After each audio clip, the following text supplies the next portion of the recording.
Siapa yang tahu Tuhan Yesus ada di tengah-tengah kita? Boleh lambaikan tangan saudara? Siapa yang percaya bahwa siang hari ini Tuhan akan kerja sesuatu yang dahsyat dalam hidup kita? Boleh dua tangannya tinggi-tinggi? Kita kasih tepuk tangan yang paling meriah buat Tuhan kita. Amin, haleluya. Saudaraku, hari ini saya ingin menyampaikan satu pesan firman Tuhan kepada kita semua yang judulnya adalah tantanglah ketidakmungkinan. Challenge the impossible. Ya, karena kadang-kadang banyak orang punya hal-hal tertentu yang kita anggap impossible. Kita anggap tidak mungkin dalam hidup kita. Dan satu orang dengan orang yang lain belum tentu batasan-batasan ketidakmungkinannya sama. Oke, buat yang satu itu mungkin, tapi buat yang lain itu bisa kita pikir tidak mungkin. Berapa banyak orang berpikir bahwa sakit penyakitnya tidak mungkin disembuhkan. Ada lagi saya ketemu sama anak muda yang berpikir bahwa keluarganya tidak mungkin dipulihkan. Ada suami istri yang berpikir pernikahannya tidak mungkin dipulihkan. Tapi saya ngomong sama saudara, di dalam Tuhan tidak ada yang tidak mungkin. Tidak ada yang mustahil. Sebab bagi Tuhan tidak ada yang mustahil. Yang percaya boleh katakan amin.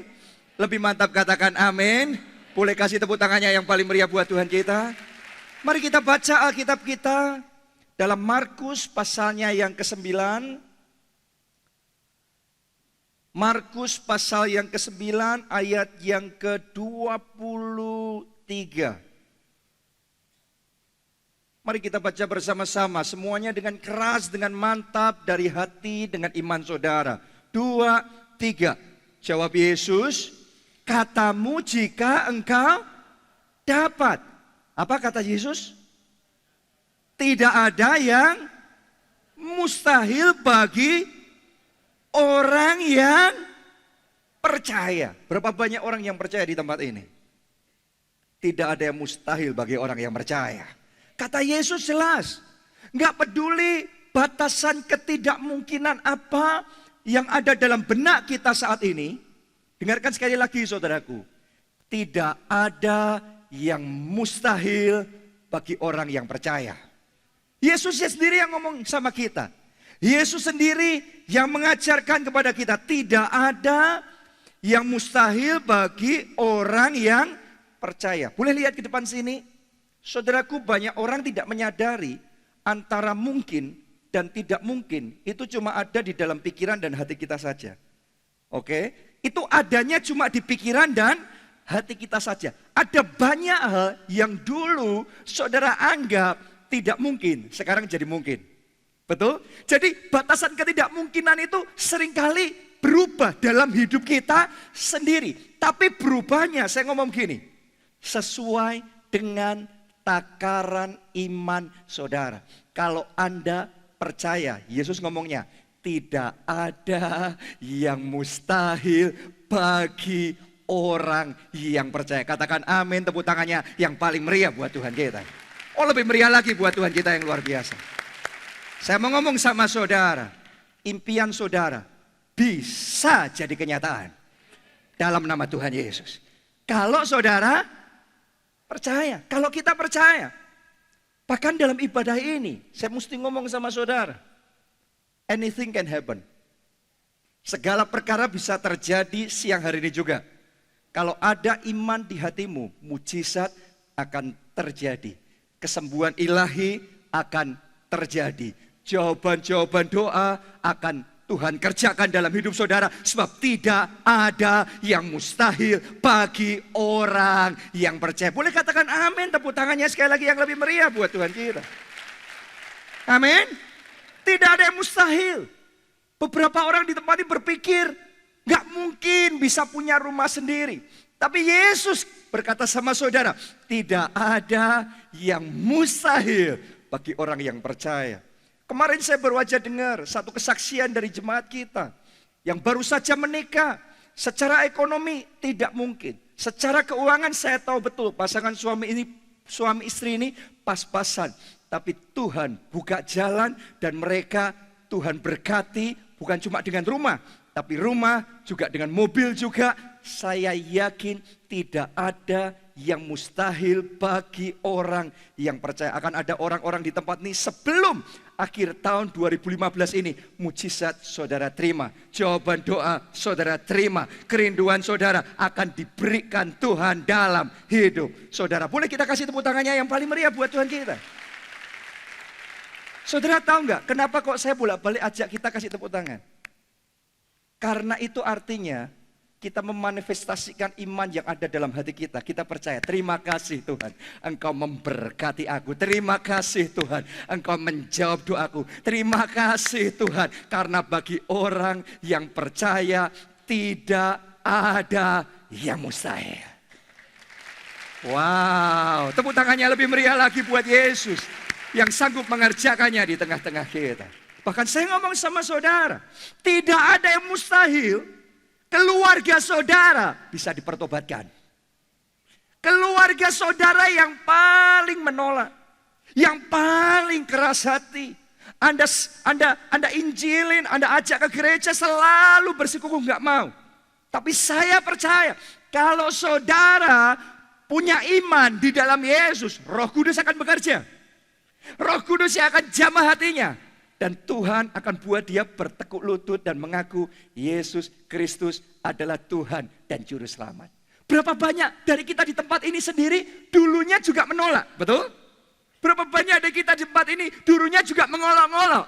Tapi kalau Tuhan yang bekerja, sekali lagi, tidak ada yang mustahil bagi orang yang percaya. Bahkan saya sudah berdoa sebelum khotbah saya selesai. Akan ada orang-orang di tempat ini yang punya iman, yang percaya Tuhan sudah berikan mujizat itu terjadi dalam hidup saudara. Tepuk tangannya yang paling meriah buat Tuhan kita. Gak ada yang mustahil. Untuk visi 1 juta jiwa bisa digenapi. Visi 1 juta jiwa yang Tuhan kerjakan di tengah-tengah kita bisa tergenapi. Saya ngomong sama saudara, tidak ada yang mustahil bagi orang yang percaya. Banyak orang tidak menyadari antara mungkin dan tidak mungkin. Itu cuma ada di benak saudara. Cuma ada di hati. Seandainya saudara menyadari hal itu dan saudara membuka hati, dipenuhi sama Tuhan, dipenuhi sama Roh Kudus. Roh Kudus adalah roh yang tidak terbatas. Tuhan adalah Tuhan yang tidak terbatas. Maka kita tadinya yang sempit, kita jadi luas. Kita yang tadinya terbatas, kita jadi tidak terbatas. Tadinya kita berpikir nggak mungkin. Tapi kalau Roh Kudus turun atas saudara, maka tidak ada yang tidak mungkin, tidak ada yang mustahil. Sekali lagi tepuk tangannya yang meriah buat Tuhan yang siap kerjakan mujizat dalam hidup kita. Kita baca Markus 11. Ayat 23 sampai 24. Aku berkata kepadamu, Yesus yang ngomong, sesungguhnya barang siapa berkata kepada gunung ini, beranjaklah dan tercampaklah ke dalam laut, asal tidak bimbang hatinya, tetapi percaya bahwa apa yang dikatakannya itu akan terjadi, maka hal itu akan terjadi baginya. Karena itu aku berkata kepadamu, apa saja yang kamu minta dan doakan, percayalah bahwa kamu telah menerimanya, maka hal itu akan diberikan kepadamu. Ini yang Yesus ajarkan buat manusia yang namanya memindahkan gunung. Itu adalah hal yang mustahil. Tapi Yesus berkata, barang siapa percaya dan tidak bimbang hatinya, serta berkata kepada gunung ini untuk pindah dan beranjak ke sana, maka dia akan pindah, maka dia akan beranjak. Hal itu akan terjadi bagimu. Gak peduli orang komentarnya gimana. Gak peduli yang lainnya setuju sama atau tidak setuju sama kita. Saya mau ngomong sama saudara, asal tidak bimbang hatimu, melainkan percaya, maka yang saudara percaya itu Tuhan akan kerjakan dalam hidup saudara. Ini yang dialami oleh Abraham sama Sarai. Tuhan kasih janji bahwa mereka akan punya keturunan. Bahwa mereka akan jadi bapak banyak bangsa. Kemudian mereka akhirnya dengan langkah iman mengubah nama mereka. Abram menjadi Abraham, artinya bapak banyak bangsa. Sarai menjadi Sarah, artinya ibu bangsa.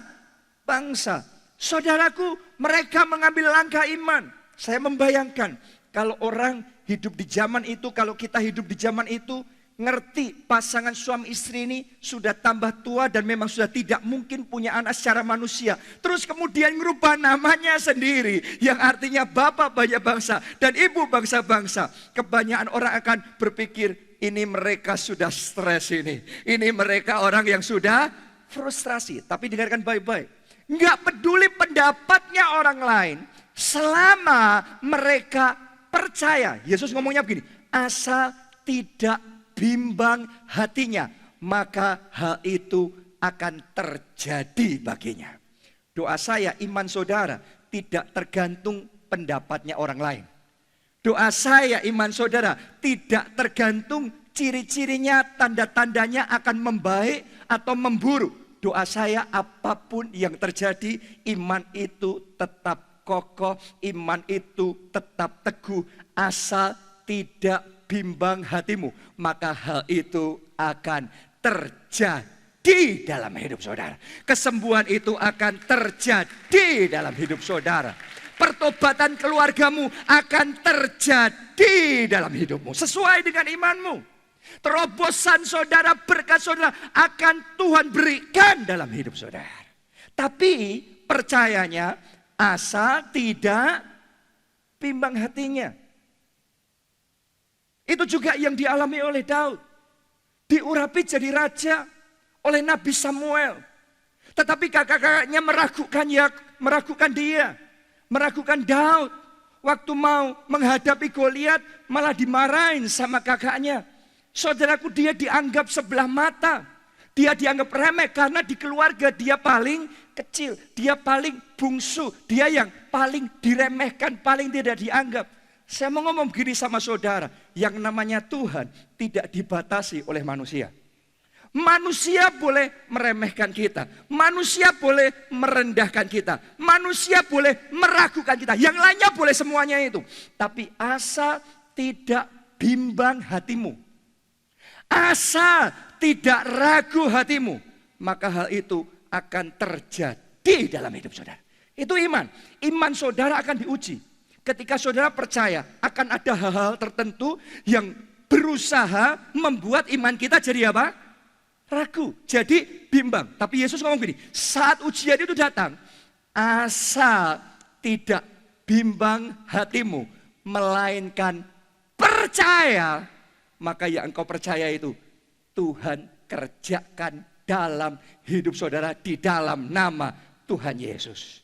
Saya pas ngomong begini, saya merasa dalam hati saya, ada beberapa orang di tempat ini akan terima mujizat keuangan dalam seminggu ke depan ini.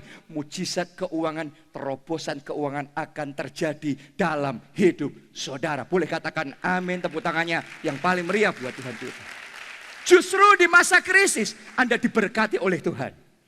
Justru di masa krisis terobosan besar terjadi dalam hidup saudara. Asal tidak bimbang hatimu. Berapa banyak orang yang membiarkan imannya bimbang. Imannya naik kalau kayaknya tanda-tandanya membaik. Imannya besar kalau orang lain dukung kita. Tapi kalau orang lain gak dukung kita, tanda-tandanya gak membaik, kita biarkan iman kita kendur. Jadi bimbang, jadi ragu. Ini penyebab kenapa mujizat tidak juga terjadi. Ini penyebab kenapa kita tidak juga mengalami breakthrough dalam hidup kita. Yesus ngomongnya, jikalau kamu percaya, kamu berkata kepada gunung ini pindah, asal tidak bimbang hatimu, tapi percaya, maka hal itu akan terjadi bagimu.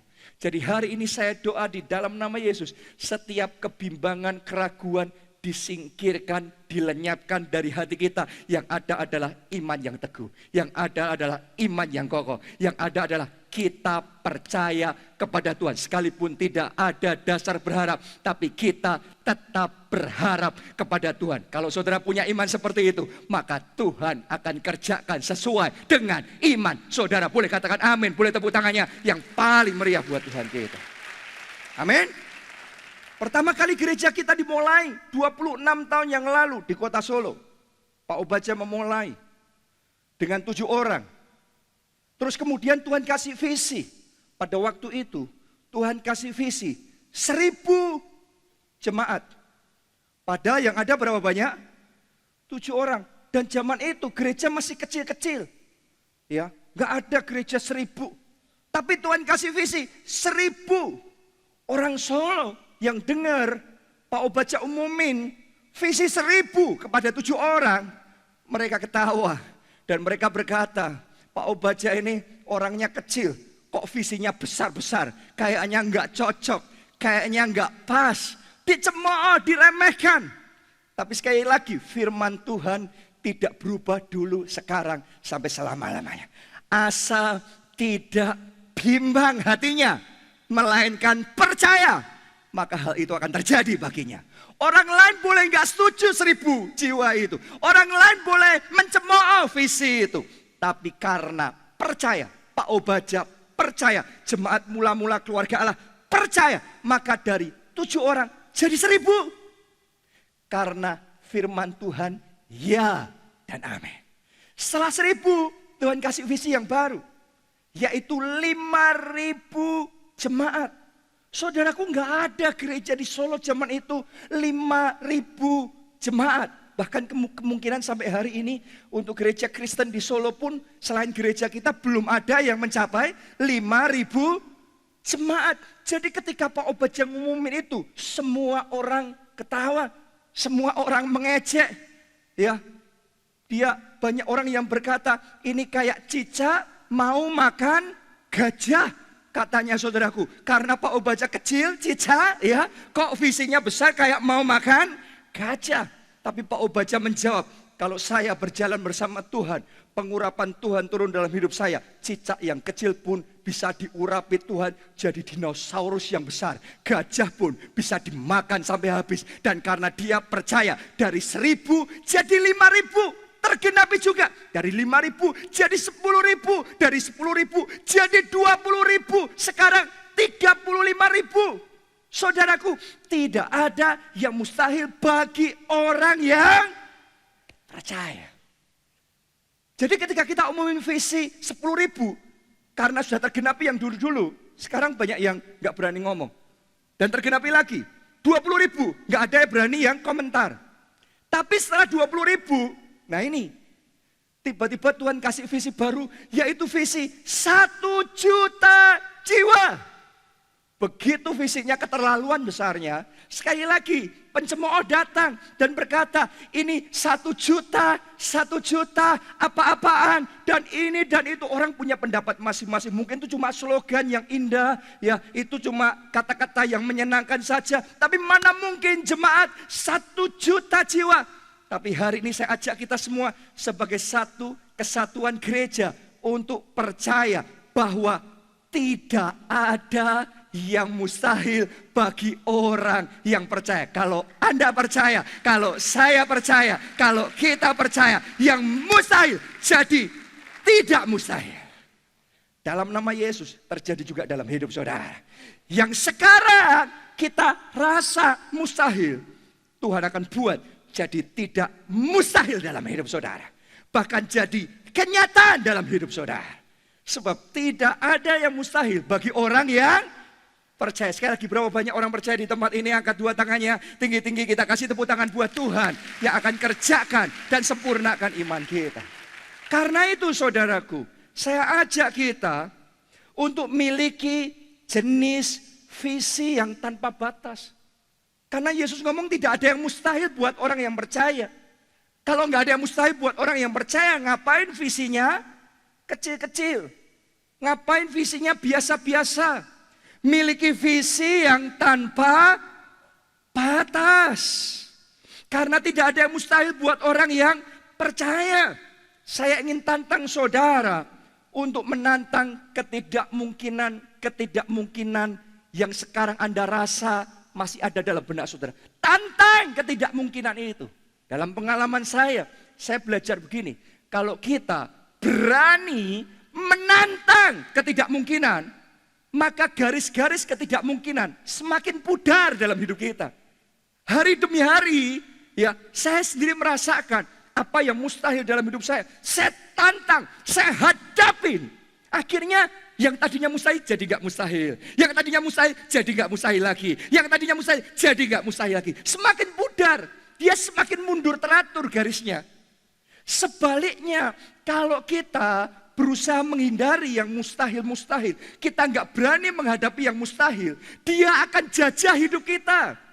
Dia akan rampas hidup kita. Dia akan desak hidup kita. Maka kita nggak maju-maju, nggak ada terobosan. Bahkan semakin banyak hal yang jadinya mustahil. Tadinya bisa, sekarang jadi tidak bisa. Tadinya gampang, sekarang jadi susah. Kenapa? Kalau saudara tidak berani menantang kemustahilan itu, kemustahilan akan menjajah hidup saudara. Jadi hari ini saya ajak saudara semua untuk berani menantang ketidakmungkinan.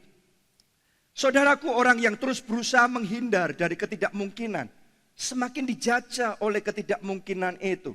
Kalau kita menerima nasib kita ini jelek dan tidak mungkin kita berhasil, saya mau ngomong sama saudara, kemiskinan, kekurangan tidak akan pernah pergi dari hidupmu. Kalau engkau nggak berani menantang itu, nggak berani yang namanya mendobrak kemiskinan, maka dia bercokol di situ. Tambah hari malah tambah susah. Tambah hari malah tambah menderita. Itu hukumnya dalam hidup ini. Anda nggak berani menantang, Anda nggak berani melawan, saudara diinjak. Itu yang akan terjadi dengan yang namanya ketidakmungkinan ini. Kalau saudara berpikir bahwa karirmu, perjuanganmu hanya sampai sejauh ini saja, pekerjaan saudara hanya mentok sampai sejauh ini. Kalau itu yang saudara percaya, engkau nggak berani menantang ketidakmungkinan itu. Dengarkan baik-baik. Stagnasi akan terus bercokol di situ. Bukan cuma stuck, hari demi hari yang lainnya maju, tapi kita akan menjadi mundur. Semakin ketinggalan, semakin gak berani menantang ketidakmungkinan, semakin kita didesak, semakin kita dijajah, semakin kita diperlakukan dengan tidak benar oleh ketidakmungkinan itu.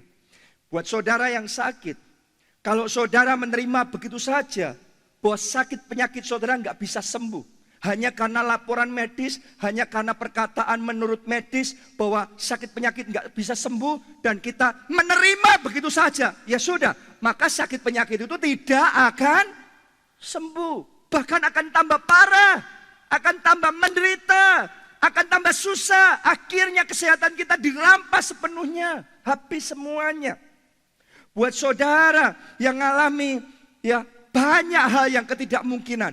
Hari ini saya ingin tantang saudara berani bangkit menantang ketidakmungkinan itu. Coba Anda perhatikan baik-baik.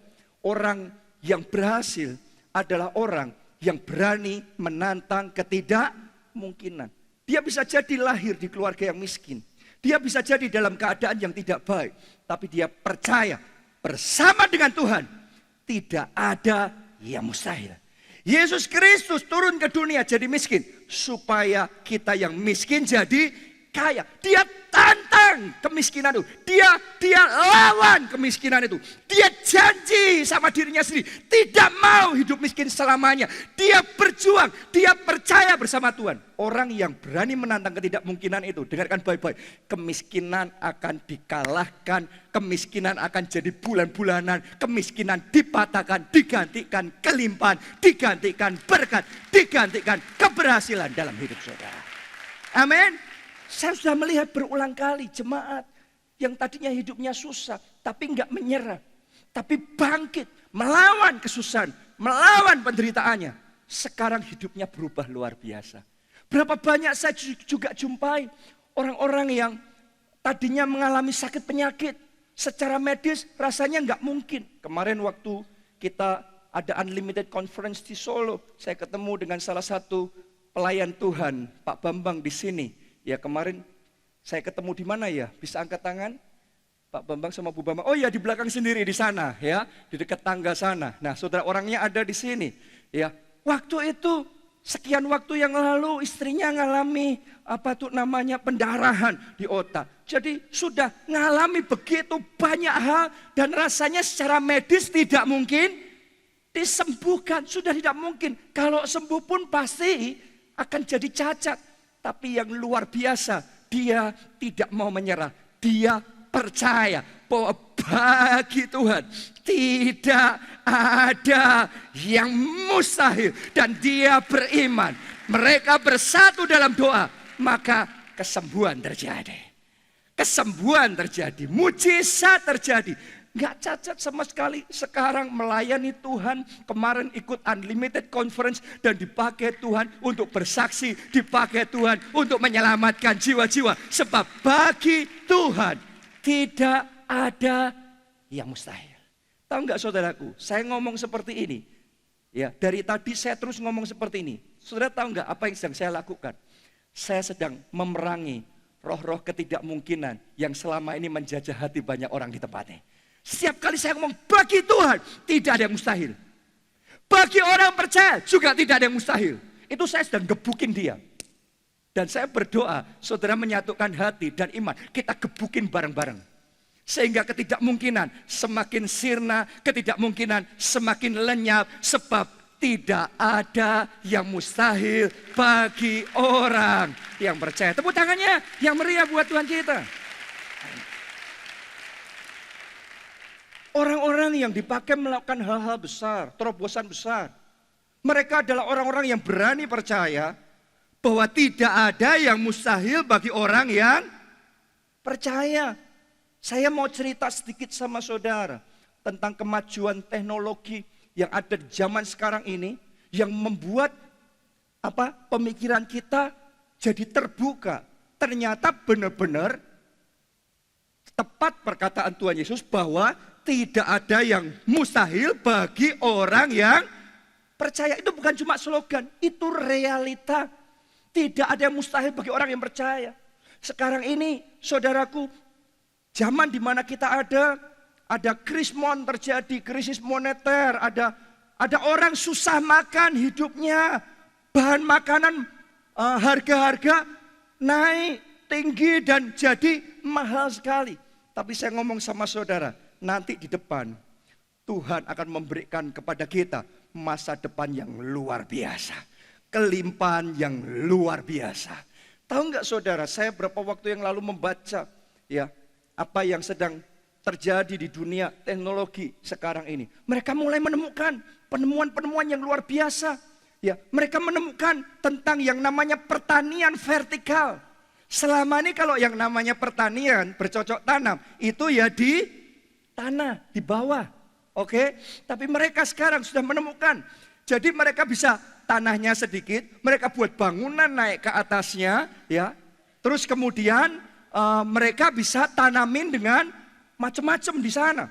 Oke, jadi sekarang pertanian bukan cuma di desa, pertanian bisa dilakukan di kota-kota besar, di kota-kota metropolitan bisa ada. Terus kemudian kebutuhan airnya cuma 6% dari kalau pertanian di tanah, di bawah.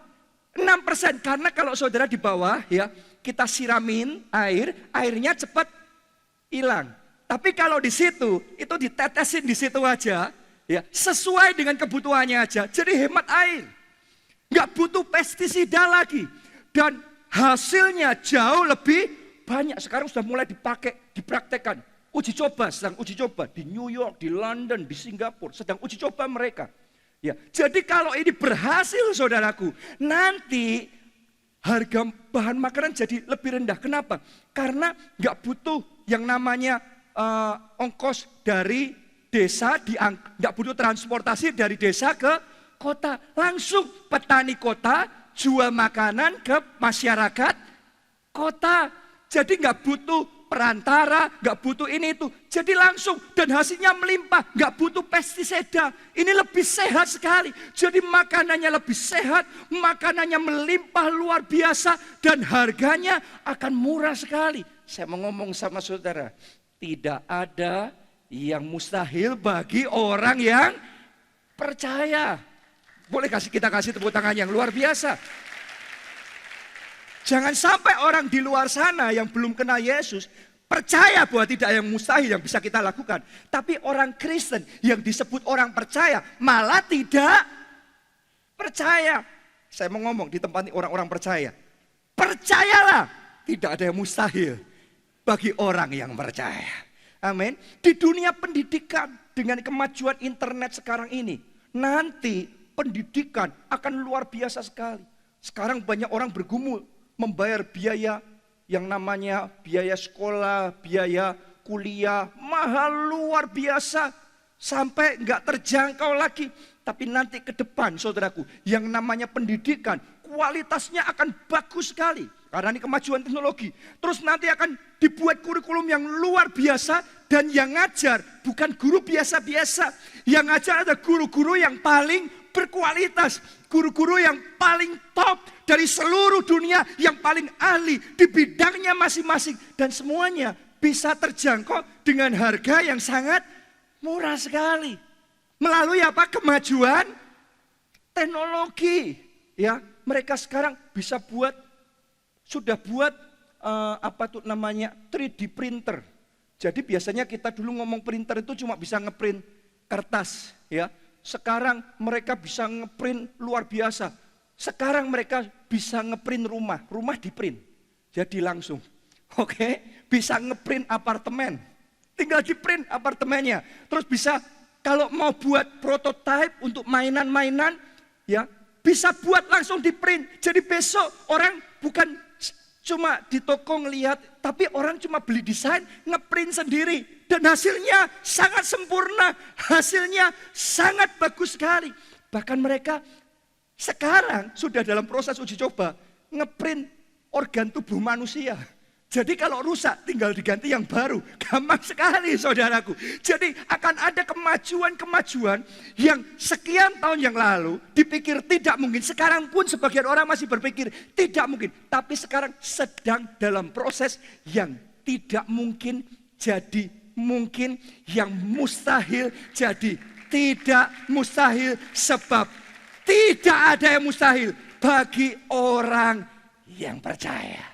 Saya terheran-heran. Ya, saya kemarin ngelihat ini sedang ada produk luar biasa sekali. Jadi cuma disemprot, ya, misalnya kebakaran kulitnya sampai ini sudah dipasarkan ya di Inggris. Saudaraku, kulitnya kebakaran rusak semua. Cuma disemprot saja langsung pulih.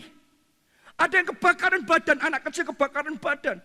Badannya kebakaran saudaraku. Wah, sudah dipikir akan cacat seumur hidup. Tapi disemprot pulih sepenuhnya. Luar biasa, orang tua keriput sekali, disemprot saudaraku, langsung jadi muda lagi. Wah, di sini pasti yang cewek-cewek apa itu ya? Saya mau ngomong sama saudara, di masa depan kita semua cantik-cantik, cakep-cakep, ya penuh dengan kemuliaan Tuhan. Tepuk tangannya yang paling meriah buat Tuhan kita. Tidak ada yang mustahil bagi orang yang percaya. Zaman sekarang orang mau beli bensin mahal, bensin mahal. Jadi energi itu mahal. Tapi sekarang mereka sedang buat solar panel, ya, dari tenaga matahari dirubah menjadi listrik. Jadi nanti kalau itu sudah produksinya massal, maka yang namanya energi itu gratis. Cuma tinggal punya solar panelnya, beli di situ, dan kalau sudah massal harganya semakin murah, semakin rendah, tapi energinya melimpah. Dan energinya bersih, nggak pakai minyak, batu bara seperti sekarang. Mobil ke depan nggak akan pakai minyak, batu bara. Mobil cuma di charge kayak handphone kita sekarang. Oke, dan charge listriknya dapat dari tenaga matahari. Saya mau ngomong sama saudara, di depan nanti kita akan diberi masa depan yang gilang gemilang, masa depan yang luar biasa bersama dengan Tuhan Yesus. Tepuk tangannya yang paling meriah buat Tuhan kita. Itu sebabnya kalau hari-hari ini saudara banyak dengar gloom and doom report, ya, laporan-laporan tentang sudah habis, nggak ada pengharapan, ini bla bla bla bla macam-macam. Itu orang-orang yang berpikir sempit, itu orang-orang yang tertutup matanya. Tapi buat saudara dan saya, orang-orang yang percaya, Yesus ngomongnya begini, tidak ada yang mustahil bagi orang yang percaya. Boleh katakan amin. Tepuk tangannya yang meriah buat Tuhan kita. Amin. Jadi ini bukan cuma perkembangan teknologi, tapi dalam hidup saudara sehari-hari tidak ada yang mustahil kalau saudara percaya. Tidak ada yang mustahil kalau saudara percaya. Sakit penyakit saudara bisa disembuhkan. Terobosan keuangan bisa terjadi. Kegagalan kita bisa dirubah jadi keberhasilan. Teman-teman kita, keluarga kita bisa dipertobatkan, bertekuk lutut dan menerima Yesus sebagai Tuhan dan Juru Selamat. Yogyakarta penuh kemuliaan Tuhan. Indonesia penuh kemuliaan Tuhan. Amin. Jadi pandang ke depan. Miliki unlimited vision. Miliki visi yang tidak terbatas. Sebab tidak ada yang mustahil buat orang yang percaya. Visi 1 juta jiwa mustahil enggak? Coba salaman kiri kananmu katakan bisa. Dengan mantap, diulangin. Katakan bisa dalam nama Yesus. Percaya. Kita kasih tepuk tangan yang paling meriah buat Tuhan kita. Itu sebabnya saudaraku, rahasianya adalah jadikan Tuhan sebagai sumber dalam hidup kita. Sumber kekuatan, sumber hikmat, sumber pertolongan, sumber kemenangan. Ini bedanya kita sama orang dunia. Orang dunia kalau percaya tidak ada yang mustahil, mereka akan bekerja dengan kekuatan manusia sendiri yang terbatas. Oke? Itu orang dunia. Kita juga sama, gak ada bedanya sama mereka. Kita juga bisa bekerja dengan kekuatan manusia yang terbatas. Tapi ada bedanya. Sama-sama kita bekerja maksimal dengan kekuatan kita. Tapi orang dunia mengandalkan kekuatannya yang terbatas. Tapi kita kerja tidak kalah sama mereka. Tapi kita mengandalkan Tuhan kita yang tidak terbatas. Jadi mereka sendiri, tapi kita berjalan bersama dengan Tuhan. Dan Alkitab mau gini, kalau Allah di pihak kita, siapa lawan kita? Kalau Allah berjalan bersama kita, perkara-perkara yang besar dan ajaib Tuhan akan kerjakan dalam hidup kita. Amin. Karena itu saya ajak saudara, jadikan Tuhan sumber dalam kehidupanmu. Sumber inspirasi, sumber kekuatan, sumber pengharapan, sumber visi, sumber hikmat, sumber pertolongan dalam hidupmu. Jadikan Tuhan satu pribadi yang paling utama dalam hidup saudara. Jangan mau hidup sendiri. Jangan mau kerja sendiri. Jangan mau berjuang sendiri. Berjalanlah bersama dengan Tuhan. Andalkan Tuhan dalam hidup saudara. Di pagi hari ketika saudara bangun, jangan kerja sendiri. Jangan langsung aktivitas sendiri. Apa bedanya saudara sama orang dunia? Kalau saudara jalan sama Tuhan, ambil 1 jam pertama bersekutu intim dengan Roh Kudus. 1 jam pertama ambil waktu untuk berdoa. Untuk bersekutu intim dengan Tuhan, menaikkan pujian, penyembahan. Untuk merenungkan firman Tuhan. Untuk menerima rema daripada Tuhan. Minggu lalu kalau nggak salah saya khotbah di Grand Pelita. Dan saya cerita, saya seringkali kalau bangun pagi hari, di handphone saya sudah masukkan MP3 audio Bible. Pembacaan Alkitab secara audio. Banyak orang punyanya Alkitab dibaca. Ya, maksudnya Alkitab yang lembaran-lembaran itu harus kita baca. Tapi saya punya MP3, jadi tinggal play, langsung dibacakan. Mazmur 1. Berbahagialah orang yang kesukaannya ialah Taurat Tuhan dan yang merenungkannya siang dan malam. Ia seperti pohon yang ditanam di tepi aliran air. Apa saja yang diperbuatnya berhasil. Jadi sekian tahun yang lalu saya pergi ke toko buku. Seharusnya sekarang masih ada. Ya, saya pergi ke toko buku, saya beli itu. Dulu masih kaset. Harusnya kalau saudara beli sekarang sudah dalam bentuk CD. Ya, tinggal Anda masukkan di komputer, terus kemudian dipindah ke handphone. Itu sangat praktis sekali. Saudaraku, jadi pagi hari kalau saya bangun, ya, saya seringkali langsung play pembacaan Alkitab, entah Matius, Markus, Lukas, saya play. Saya masih berbaring di ranjang, tapi itu dibacakan. Sementara dibacakan saya doa. Saya masuk hadirat Tuhan. Saya bahasa roh. Saya menyembah Tuhan. Dan terus manusia roh saya diisi dengan firman. Diisi dengan rema. Terus diisi. Jadi ibaratnya kayak baterai handphone kita. Di charge. Baterai manusia roh kita. Juga sekarang di charge. Saya diisi pagi hari itu. Ya, tiba-tiba tidak terasa 15 menit berlalu. 30 menit berlalu. Kalau kayak gitu saudaraku, sejam berlalu pun nggak kerasa. Tiba-tiba sejam selesai, saya fresh. Saya segar, penuh pengurapan, penuh hikmat Tuhan, penuh hadirat Tuhan. Jadi ketika memulai hari, saya tidak memulai dalam keadaan yang loyo, saya tidak memulai dalam keadaan yang capek, tapi memulai dengan kuasa Roh Kudus, dengan pengurapan Tuhan, dengan rema, dengan hikmat. Sehingga sepanjang hari yang terjadi adalah terobosan, kemenangan, mujizat, keajaiban. Karena Tuhan bekerja bersama-sama dengan saya. Hari ini saya ajak saudara, bangun pagi hari 1 jam pertama itu menentukan. Kalau 1 jam pertama Anda salah di pagi hari, jangan heran sepanjang harimu loyo, sepanjang harinya kering kosong, nggak produktif, sepanjang harinya isinya terus kalah, terus kering. Saya tantang saudara, 1 jam terbaik. Yang pertama, tiap hari khusus saudara bersama Roh Kudus. Anda akan terima pengurapan.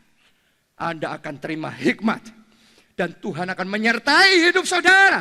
Dan mulai hari ini, tidak ada yang mustahil dalam hidup saudara. Tidak ada yang mustahil bagi orang yang percaya. Katakan amin, amin, amin. Tepuk tangannya yang paling meriah buat Tuhan kita. Mari bangkit berdiri.